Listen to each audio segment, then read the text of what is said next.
Hello friend, चलो આપણે ચકરિયા બાફીએ એક અલગ રીતે।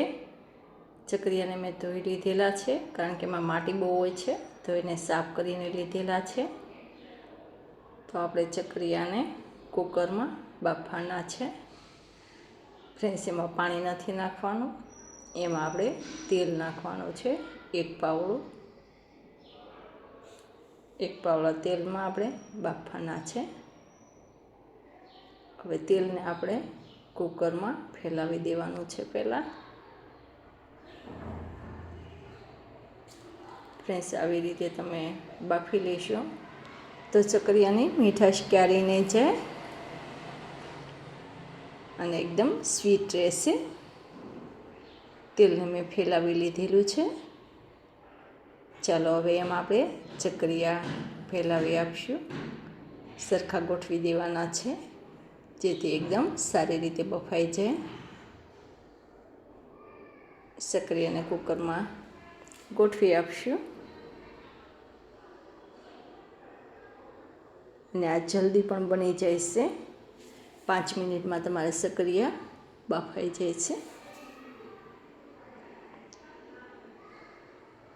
મેં બધા ચકરિયામાં ગોઠવી દીધા છે।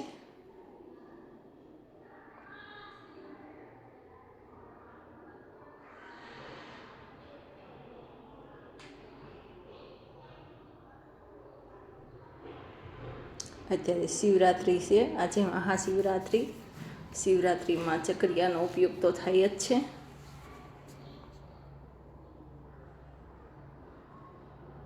હવે આપણે ઉપર એને પાણીનો ચટકાવ કરવાનો છે। પાણી ઝાઝું નથી નાખવાનું, ફક્ત ચટકાવ કરવાનો છે। હવે આપણે કુકર પેક કરી દઈશું અને ગેસ ઉપર ધીમી આંચે એક જ વિચલ વગાડવાની છે, ત્યાં તો આપણે ચકરિયા બફાઈ જશે। ચાલો આપણે એને એક વિચલ કરી લઈએ। ફ્રેન્ડ્સ, આપણે એક વિસલ થઈ ગઈ છે, તો આપણે થોડી વાર રેસ આપીને પછી ખોલ્યું છે। હવે ખોલીને જોઈ લઈએ ચકરિયા કેવા બફાઈ ગયા છે। જો આપણા ચકરિયા સાવ બફાઈ ગયા છે।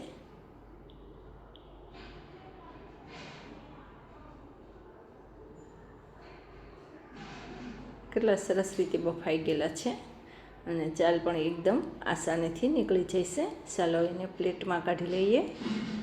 ચકરિયાને આપણે પ્લેટમાં કાઢી લીધેલા છે। જોયું એટલે આસાનીથી એની ચાલ નીકળી જશે અને સ્વીટ પણ એમનો રહેશે, એની મીઠાશ જશે નહીં। પાણીમાં બાફવાથી એની મીઠાશ જતી રહેશે ફ્રેન્ડ, આમાંથી એની મીઠાશ જશે નહીં। ફ્રેન્ડ્સ, વિડીયો સારો લાગ્યો હોય તો લાઈક કરજો, શેર કરજો, નવા હોય તો સબસ્ક્રાઈબ કરજો। Thank you friends. જોયું, આપણા ચકરિયા સાવ બફાઈને તૈયાર થઈ ગયેલા છે। Thank you.